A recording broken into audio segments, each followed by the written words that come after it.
Assalamualaikum warahmatullahi wabarakatuh. Nama saya Regina Putulandari dan ini adalah pembahasan pertemuan keempat dan kelima yaitu subnetting.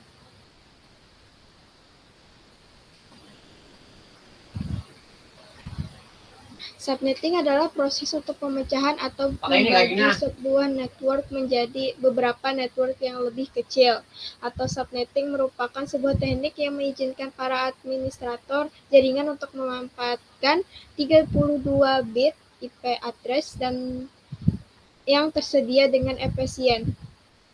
Teknik subnetting membuat skala jaringan lebih luas dan tidak dibatasi oleh kelas-kelas IP, yaitu A, B, dan C, yang sudah diatur.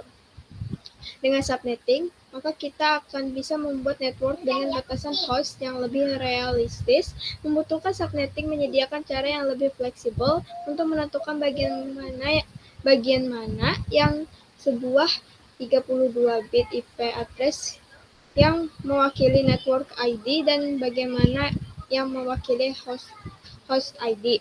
Dengan kelas-kelas IP address standar, hanya 3 kemungkinan network ID yang tersedia yaitu 8 bit untuk kelas A, 16 bit untuk kelas B, dan 24 bit untuk kelas C.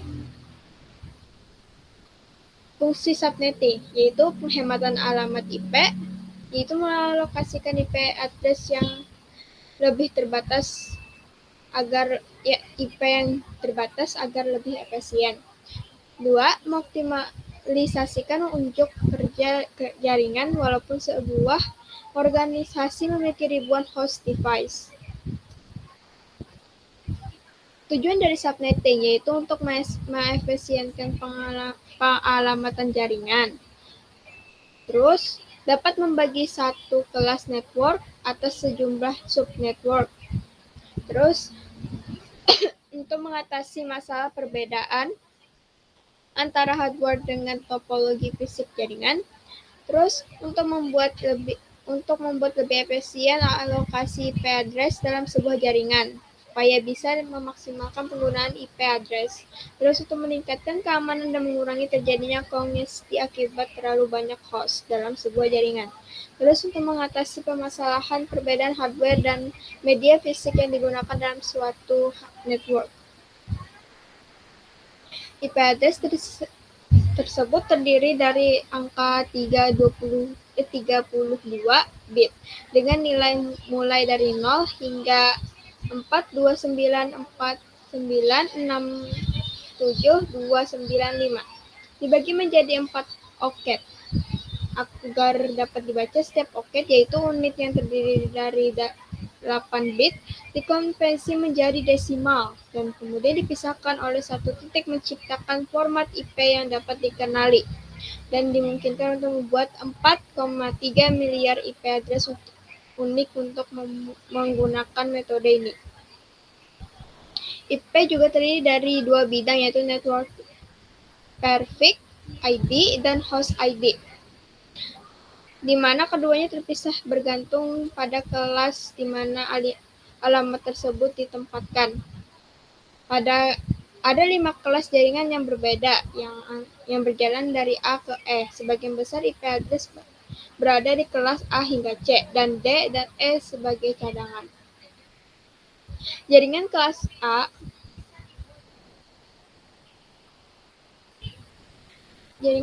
A itu menggunakan subnet 255.000 dan memiliki 0 sampai 127 sebagai oket pertama mereka. Jaringan kelas B menggunakan subnet standar 255.255.000 dan memiliki 128 hingga 191 sebagai oket pertama mereka. Jaringan kelas C menggunakan subnet max default 255.255.255.0 dan memiliki 192 hingga 223 sebagai oket pertama mereka. Kelas A, B atau C, T, CP atau IP network dapat dibagi lebih lanjut atau disubnetkan oleh administrator IT organisasi. Nih, di dalam IP address di kelas ini dapat digambarkan sebagai berikut. IP address tidak dilakukan secara sembarangan. Anda tidak akan melihat IP address yang sama di dalam sebuah jaringan. Pengertian subnet max. Seperti halnya IP address, subnet max terdiri dari 4 byte, 32 byte, dan ditulis dalam notasi yang sama dengan IP address. Biasanya adalah 255, 255 agar TCP atau IP berfungsi, dan Anda membutuhkan subnet max. Subnet max melengkapi IP address dan dapat diterapkan dengan menerapkan ke IP address dan menentukan subnet milik IP address memiliki dua komponen, network address dan host address.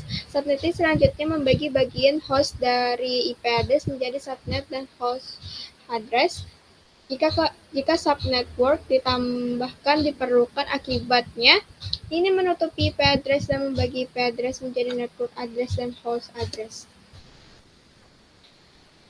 Dan kita ke pertemuan ke-6 dan 7, yaitu OSI layar.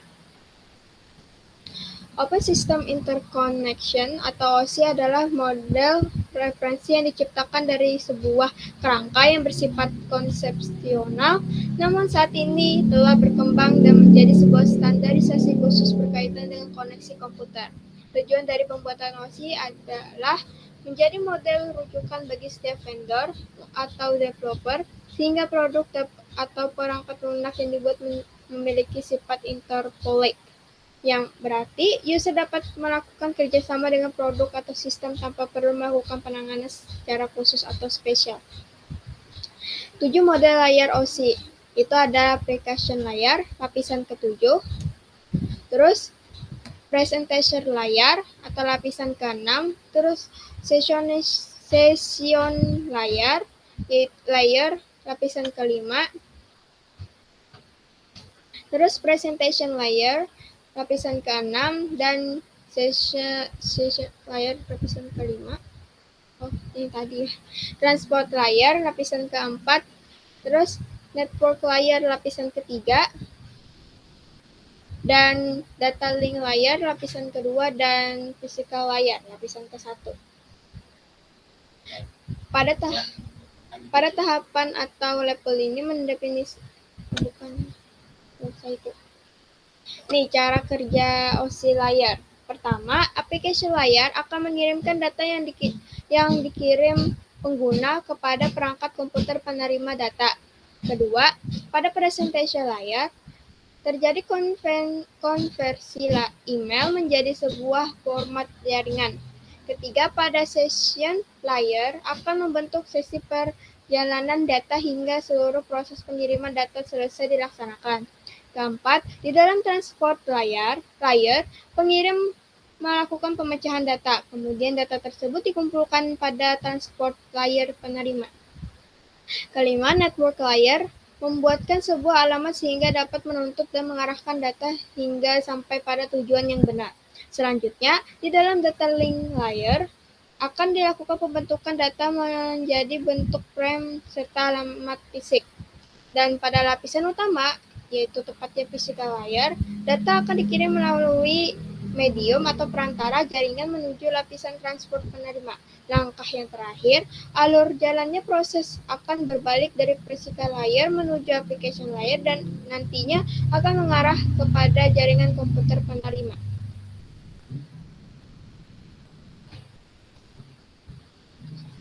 Ya, sekian dari saya. Assalamualaikum warahmatullahi wabarakatuh.